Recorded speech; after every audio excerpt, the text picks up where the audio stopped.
네, 오늘도 평안한 하루가 되시기 바라겠습니다. 오늘 말씀은 베드로후서 2장 7절에서 8절 말씀입니다. 무법한 자들의 음란한 행실로 말미암아 고통당하는 의로운 롯을 건지셨으니 이는 이 의인이 그들 중에 거하여 날마다 저 불법한 행실을 보고 들으므로 그 의로운 심령이 상함이라. 아멘. 네, 오늘 말씀 7절에 보면요, 무법한 자들의 음란한 행실로 말미암아 고통당하는 의로운 롯을 건지셨으니, 이렇게 기록하는데, 이 말씀은 소돔과 고모라 땅에 있는 롯이 고통을 당했다는 말씀입니다. 왜 고통을 당했냐면 그 땅의 사람들이 무법했고 음란한 행실이 많았기 때문에 의로운 롯은 고통을 당했다라는 말씀인데요. 그런데 하나님이 고통당하는 롯을 건지셨다 그럽니다. 그러니까 고통당하는 걸 내버려 두지 않고 이제 건지셨다. 이제 이런 말씀인데 여기서 이제 질문이 생깁니다. 왜냐하면 이왕 건지실 거 고통당하기 전에 건져주시면 더 좋지 않겠는가. 이제 이런 질문이 생기죠.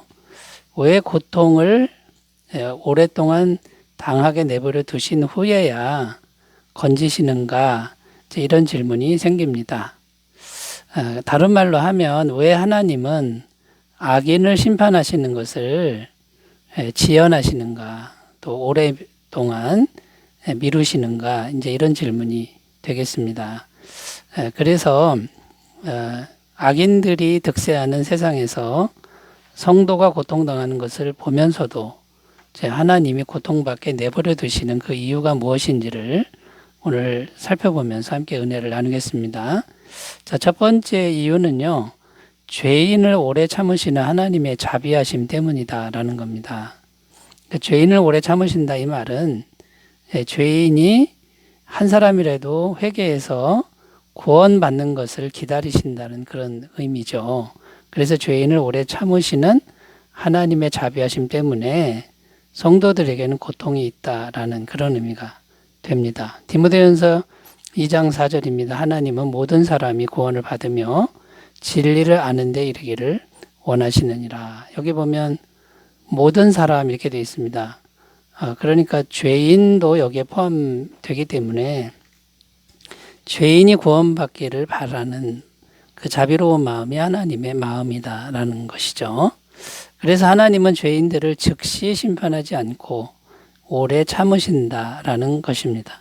베드로서 3장 9절 주의 약속은 어떤 이들이 더디다고 생각하는 것 같이 더딘 것이 아니라 오직 주께서는 너희를 대하여 오래 참으사 아무도 멸망하지 아니하고 다 회개하기에 이르기를 원하시느니라. 자, 이런 자비하심이 하나님의 이제 성품이기 때문에 즉시 심판하지 않는다라는 것이고요. 또 하나님은 사랑의 하나님이신데 그 사랑의 하나님의 그 첫 번째 사랑의 속성이 오래 참음이다 이렇게 나오고 있습니다. 고린도전서 13장 4절입니다. 사랑은 오래 참고 사랑은 온유하며 시기하지 아니하며 사랑은 자랑하지 아니하며 교만하지 아니하며. 그러니까 오래 참으시는 사랑의 성품 때문이다 이렇게 말씀하고 있습니다. 자, 그런데 성경은 성도가 고통당하지만 반드시 하나님이 그것을 갚아주신다. 이런 약속의 말씀도 있습니다. 시편 126편 5절 6절 눈물을 흘리며 씨를 뿌리는 자는 기쁨으로 거두리로다. 물며 씨를 뿌리러 나가는 자는 반드시 기쁨으로 그 곡식단을 가지고 돌아오리로다. 하나님이 반드시 갚아주신다고 약속하고 있고요. 또 성경에 약속한 말씀이 뭐냐면 고통을 당하지만 고통당할 때 하늘에 속한 평강을 언제든지 공급하신다라는 약속을 하고 있습니다. 요한복음 14장 27절 평안을 너희에게 끼치노니 곧 나의 평안을 너희에게 주노라. 내가 너희에게 주는 것은 세상이 주는 것과 같지 아니하니라. 너희는 마음에 근심하지도 말고 두려워하지도 말라. 고통 당하는데 내버려 두시는 게 아니고요. 갚아주시고 또 평강도 주시고 또 함께 하시는 이런 하나님의 사랑을 우리가 굳게 믿고요. 우리가 세상에서 고통당할 때가 있습니다만 하나님의 자비하심 때문인 것을 우리가 알고 잘 견디시는 그런 삶이 되셨으면 좋겠습니다. 자, 두 번째 이유로 가보겠습니다. 성도가 이 세상에서 고통 받을 수밖에 없는 이유 두 번째는요. 성도의 영과 세상 영이 완전히 다르기 때문이다라는 것입니다. 성도에게 있는 영은 성령님이고요. 세상 영은 마귀의 영이다라는 것이죠. 이 성령님과 마귀의 영은 타협할 수가 없습니다. 절대로 같이 할 수가 없습니다. 그래서 충돌이 일어날 수밖에 없습니다. 요한복음 10장 10절 도둑이 오는 것은 도둑질하고 죽이고 멸망시키려는 것뿐이요 내가 온 것은 양으로 생명을 얻게 하고 더 풍성히 얻게 하려는 것이라. 그러니까 마귀와 예수님이 공존할 수 있는 그 지점은 없다라는 것이고요. 요한일서 3장 8절입니다. 죄를 짓는 자는 마귀에게 속하나니 마귀는 처음부터 범죄함이라. 하나님의 아들이 나타나신 것은 마귀의 일을 멸하려 하심이라. 그러니까 성령님이 계시면 마귀의 일은 멸망당합니다. 없어져야 되는 겁니다.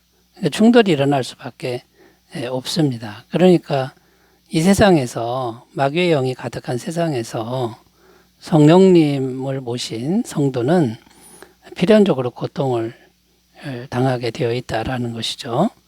또 세상 영은 정욕을 따라 역사합니다. 그러나 성령님은 성령의 열매 곧 신의 성품을 따라 역사하게 되죠. 에베소서 2장 2절 3절입니다. 그때 너희는 그 가운데서 행하여 이 세상 풍조를 따르고 공중의 권세 잡은 자를 따랐으니 곧 지금 불순종의 아들 가운데서 역사하는 영이라. 전에는 우리도 다 그 가운데서 우리 육체의 욕심을 따라 지내며 육체와 마음에 원하는 것을 하여 다른 이들과 같이 본질상 진노의 자녀이었더니. 그러니까 마음의 정욕이 시키는 대로 움직이는 것이 이제 마귀의 영의 성품에 이제 마귀의 영에 사로잡힌 사람들이죠. 세상 사람들이죠. 근데 본질상 진노의 자녀다 이렇게 지금 말을 하고 있고요. 갈라디아서 5장 22절 24절입니다. 오직 성령의 열매는 사랑과 희락과 화평과 오래 참음과 자비와 양성과 충성과 온유와 절제니 이 같은 것을 금지할 법이 없느니라. 그리스도 예수의 사람들은 육체와 함께 그 정욕과 탐심을 십자가에 못 박았느니라. 여기 보면 정욕과 탐심을 십자가에 못 박는 것이 나오는데 그게 바로 성령의 열매라는 겁니다. 성령님이 맺어주시는 성품이라는 건데 이게 바로 신의 성품이죠. 자, 이런 성령님의 역사심이 계속되면 성령의 열매, 신의 성품이 맺히게 되는데 정욕과 탐심은 이제 죽게 되는 거죠. 점점 힘을 잃게 된다라는 것입니다. 자, 그렇기 때문에 세상은 본능적으로 성도를 미워할 수밖에 없다라는 것입니다. 요한복음 15장 18절 19절입니다.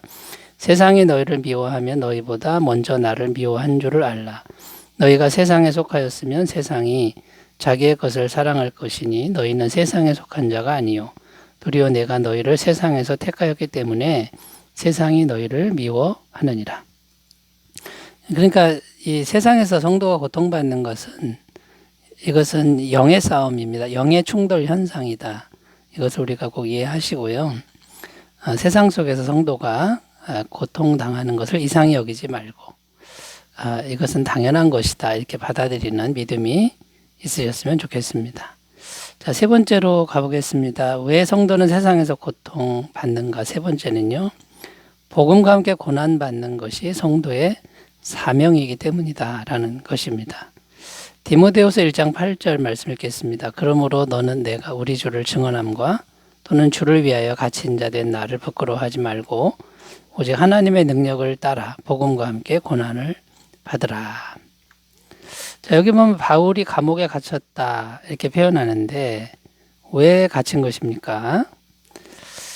그 이유는 오직 복음과 함께 하기 때문에 감옥에 갇힌 이제 것이라는 거죠.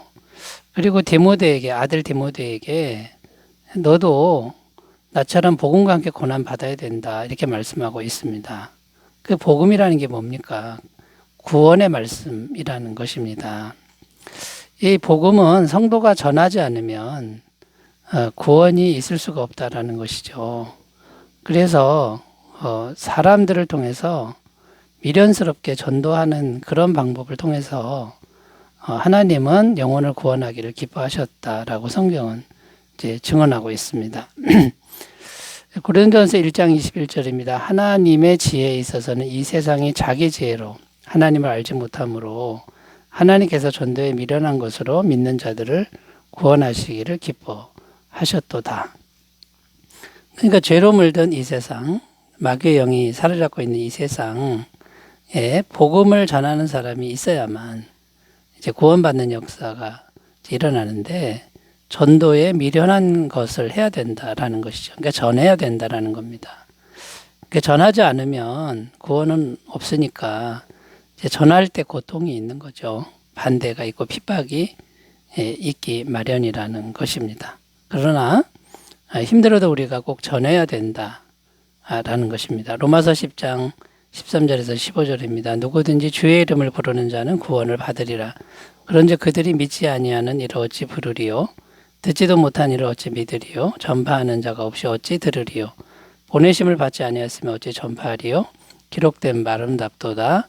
좋은 소식을 전하는 자들의 발이요 함과 같으니라. 자, 미련하게 전해야 되는데 힘이 듭니다. 고통스럽습니다. 그러나 사명이기 때문에 해야 된다. 이제 이런 말씀이 이제 되는 거고요. 이 복음 전파의 사명은 주님의 지상 대명령이라는 것을 우리가 꼭 기억하셨으면 좋겠습니다. 마태복음 28장 19절 20절 그러므로 너희는 가서 모든 민족을 제자로 삼아 아버지와 아들과 성령의 이름으로 세례를 베풀고 내가 너에게 분부한 모든 것을 가르쳐 지키게 하라. 볼지어다 내가 세상 끝날까지 너희와 항상 함께 있으리라 하시니라. 그러니까 여러분 성도가 세상에서 고통받는 건 사명 때문이다. 사명이 있기 때문에 필연적으로 고통받을 수밖에 없다. 이렇게 각오하시고요. 사도 바울처럼 내가 달려갈 길과 주 예수께 받은 사명 곧 하나님의 은혜의 복음을 증언하는 일을 마치려 하면은 나의 생명조차 조금 더 귀한 것으로 여기지 않는 이런 믿음의 결단이 꼭 있으시기를 바라겠습니다. 기도하겠습니다. 하나님 아버지, 성도인 우리가 세상에서는 필연적으로 고통받을 수밖에 없사오나 사명을 새롭게 하여 주시고 그때마다 도우시는 성령님의 은혜를 신뢰하면서 전진할 수 있도록 도와주시옵소서. 예수님의 이름으로 기도드립니다. 아멘. 은혜 하루가 되시기 바라겠습니다. 감사합니다.